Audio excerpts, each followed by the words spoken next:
So Dan Campbell also said something at the press conferences today. He blamed the loss on the offense. Mm-hmm. Right. And the score was 35-17.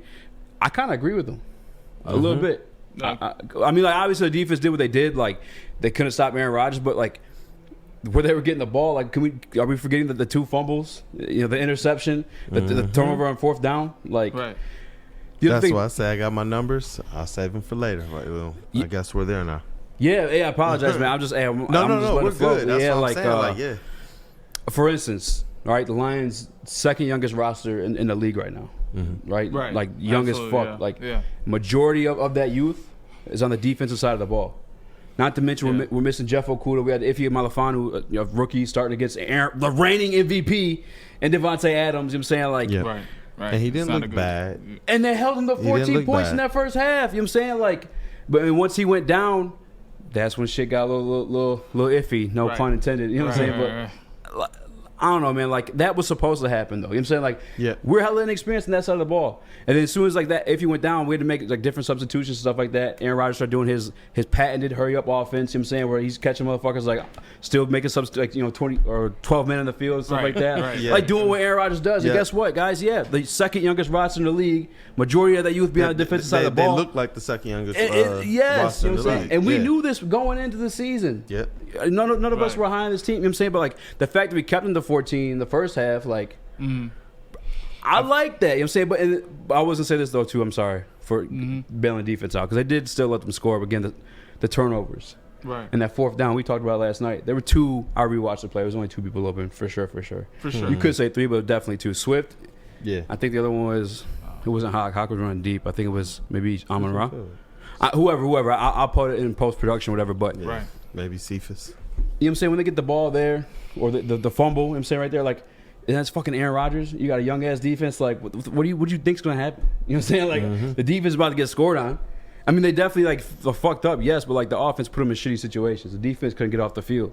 Yep, they were constantly on the field, and for that, like you said, making constant substitutions, constantly tired. Like, but you have some numbers you wanted to bring into it. You know, I mean, just looking at golf in general, when you hear Campbell blame it on the offense, what a coach is never really gonna do is call somebody out individually. Yeah. But when he calls out the side of the ball, who's the captain of the offense? Who's responsible, Who's the captain of the offense? That's Jared Goff. When you look at his numbers over the first 2 games, a lot of Lions fans would do what Lions fans do and say, look at the yards. Yeah, 300 and something. The first game he had. I'm like, look at the yards per attempt. Aaron Rodgers' yards per attempt, upwards of 9. He's almost on a first down every pass. Right. Jared Goff, what do you guys think his are? Let us know. His yard is 6.3 yards per attempt. Yeah. Those are like mainly checkdowns. Yeah. The top 2 of the top 5 running backs for targets. Yeah. Jamal Williams and why can't I think DeAndre Swift? And DeAndre Swift. DeAndre Swift. In the league? Yeah, in the entire league. That's not an offense. That's not a functioning offense who has TJ Hawkinson, who has Quintez Cephas, who was showing some signs, who has some speed. Yeah, he looked nice last night. That was Green Bay's offense. Green Bay did that to the Detroit Lions all day. Yeah. I have to disagree with Campbell on this. I love Campbell. We got the same birthday. But at the end of the day, you know, you can blame the offense because of the fumbles, the turnovers. I think we lost the turnover battle there. But that defense. How you think? His boy. Anzalone, man, there was several crucial plays on the game. Now, what you're saying is correct. Everything you're saying is correct. I believe that we come as a team, we lose as a team. Yeah. It's a team loss. I think he was wrong for just putting it on the offense. For sure. Because there was a lot of stuff, but that defense was so shaky after Afonso left. And I gotta tell you, man, you're right about Goff's attempts. Because, matter of fact, Goff and Stafford have the same stats, but you wouldn't know it. Wait, what? Man, exactly. Oh man. Like right now? They have the same yardage. Stafford's second game wasn't as hot as the media is really trying to make it out to be. It looked like a classic Stafford on the Lions game. Right. 250, 270 yards, an interception, 2 touchdowns. The key difference between them is attempts right now. Like, Stafford is tied for 23rd in attempts.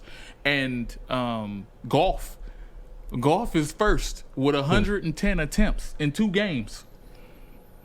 Sheesh. Yes, and he's throwing checkdowns. Guess how much yardage he got?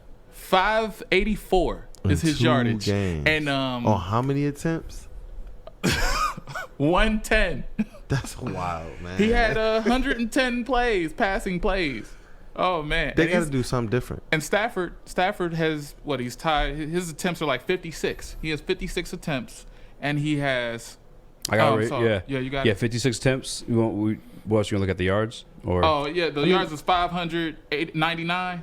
You know what that tells me? They don't believe in their receiving core. Yeah. That's what that tells me. I don't think it's the receiving core, bro. It's golf. No. How do you get there? Because it's going to the running backs. They're doing that whole short game, get our running backs in space. So they're going to run Jamal Williams. They're going to run DeAndre. It's still receivers running routes like he's just not throwing it. No, that's what I'm saying. Somebody in that, whether it's the coaches, whether it's somebody saying, hey, the read is telling you to go here because we trust DeAndre Swift or Jamal Williams more than we would trust Quintez Cephas running down the seam. Somebody in there is saying check down. And they don't trust the receiving core. They trust the check down way more than they're trusting Hockenson going down because for some reason he was getting separation in the first half. They made a defensive adjustment, and it seemed like nobody else was open, or at least nobody else could get like breakaway speed. I feel like we just barely even had the ball in that second half because as soon as we got it, he was like, "Oh, here you go." You had 9 attempts. Matter of fact, I don't want this right now. You can have it. Right, you had 9 offensive plays in the third quarter, and then you wet the bed, so to speak. I don't know if I can say that on here. You can say shit the bed. It's gonna be a speakeasy, so you're fine. Okay, you shit the bed and watch your mouth. You shit the bed and then you coughed up the ball twice. So they led in time of possession. I believe they had 33 minutes in time of possession. They were doing the same offense. They only took one big shot downfield. I think maybe twice, but one connected for real. They were doing the same. They had the same offense. So put in perspective what I'm saying.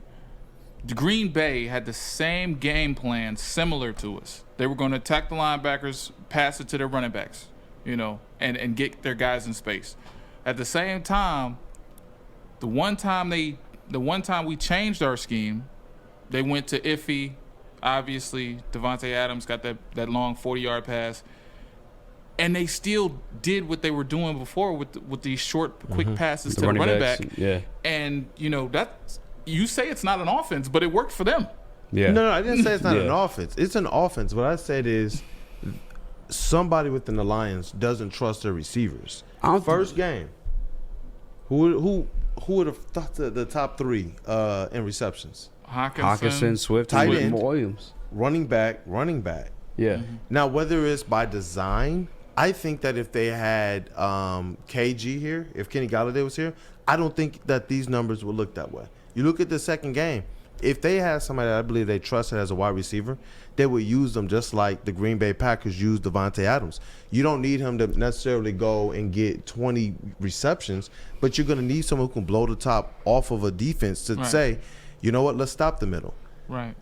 What you see out of the Lions, out of their stats, out of like what Goff is doing, is indicative of them saying either A, we don't think that he trusts his own arm, or either he don't trust the receivers going out there. And he don't trust his own arm, is what I believe, because like I think his confidence is hurt is 1 from the trade. 2, I mean he knows what he is. Like he's not a good deep ball passer. Like that's not his thing. Yeah. And like I don't. And I was just getting ready to look it up, but I think I specifically remember him like throughout the offseason saying like he loves to check down. I think he said it like he said the check down is my best friend or something like that. Did he say you? Right. So it's what he does. Yeah. Right. Yeah. You know what I'm saying? I don't think it's anything to do with like I'm sure like there is still like a trust level that's not there with the receiving core just because he's new there and the receivers are new there as well. Everyone's in a new system. Yeah. I even tuned into like the Peyton Manning broadcast for a minute, and they were talking about how he had the wrist wraps on with the plays. Like remember from like middle school? That's not a pro like thing. You know what I'm saying? You don't see pros do that. And they were talking about that's just like more indicative to like him not being familiar with the offense yet. And Goff? Yes, but Goff. Because he had the play sheet, the wrist, you know what I'm saying? We looked it up. Yeah. And they said that's a telltale sign that he's not ready to run this offense fully, and make audibles and stuff like that too. Yeah, right. Let alone that was he's rumored to never be good at that from coming over from McVay too. So I think that's a good point, because if he knows 50% of the offense, you can't open it up to run deep. You can't open it up. You have all these new players. It makes sense, but I know Stafford has at least a quarter of the offense down, maybe 50%. Certain principles within the offense. You learn certain principles. And within this one, the check down is king, and that's what he's comfortable with. But what I need from him, I need him to protect the ball. And I think that's why Campbell blamed him, is because we probably had a chance. Facts. Yeah. We probably had a chance to make this game a little more interesting than what it led on to be. And now we won't get that chance back if we're giving up the ball. We didn't have the ball the whole third quarter. We had, nine snaps in the third quarter. So, I feel what you're saying. I respect what you're saying. I think you're on to something there with Goff and the trust issues. It's easy. Speak easy, baby.